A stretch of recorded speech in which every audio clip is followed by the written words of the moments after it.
రాష్ట్రంలోనే ముఖ్యమంత్రి నారా చంద్రబాబు నాయుడు ఆధ్వర్యంలో లింగంగుంట్ల అగ్రహారం భూ సమస్యలకు పరిష్కారం లభిస్తుందని నర్సరావుపేట ఎమ్మెల్యే డాక్టర్ చదలవాడ అరవింద్ బాబు అన్నారు. లింగంగుంట్ల గ్రామ రైతులతో కలిసి కలెక్టరేట్ లో జాయింట్ కలెక్టర్ సూరజ్ ను కలిశారు. అనంతరం విలేకరులతో అరవింద్ బాబు మాట్లాడుతూ నియోజకవర్గంలోని నర్సరావుపేట మండలం లింగంగుంట్ల అగ్రహారం భూ సమస్యలకు త్వరలోనే ఒక పరిష్కారం లభిస్తుందన్నారు. ఎన్నో ఏళ్లుగా అపరిష్కృతంగా ఉన్న 1700 ఎకరాల లింగంగుంట్ల భూములకు ప్రస్తుతం రాష్ట్రంలో నిర్వహిస్తున్న రెవెన్యూ సదస్సులో పీఠాధిపతులతో చర్చించి రిజిస్ట్రేషన్ కార్యక్రమం త్వరలో జరగబోతుందన్నారు. కార్యక్రమంలో టీడీపీ నాయకులు పూనాటి శ్రీనివాసరావు, గంగుల పెద్దిరెడ్డి, మహానందిరెడ్డి, మురళి తదితరులు పాల్గొన్నారు.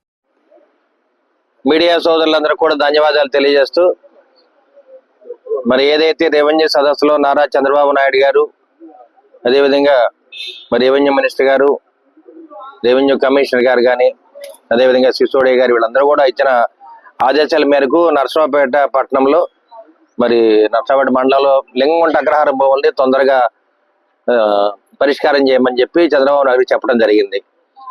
మరి గడిచిన 2014లో కూడా నారా చంద్రబాబు నాయుడు గారు అగ్రహారం భూములు రైతులకు అండగా ఉండి వారికి న్యాయం చేయమని చెప్పడం జరిగింది. ఇటువంటి రైతులు ఇక్కడే ఉన్నారు, నాయకులు ఇక్కడే ఉన్నారు, అన్ని వర్గాల నాయకులు కూడా ఇక్కడే ఉండి వాళ్ళకి న్యాయం చేయమని కోరుతున్నారు. కాబట్టి నారా చంద్రబాబు నాయుడు గారు, అదేవిధంగా రెవెన్యూ మినిస్టర్ గారు తప్పనిసరిగా న్యాయం చేస్తామని మాట ఇవ్వడం జరిగింది.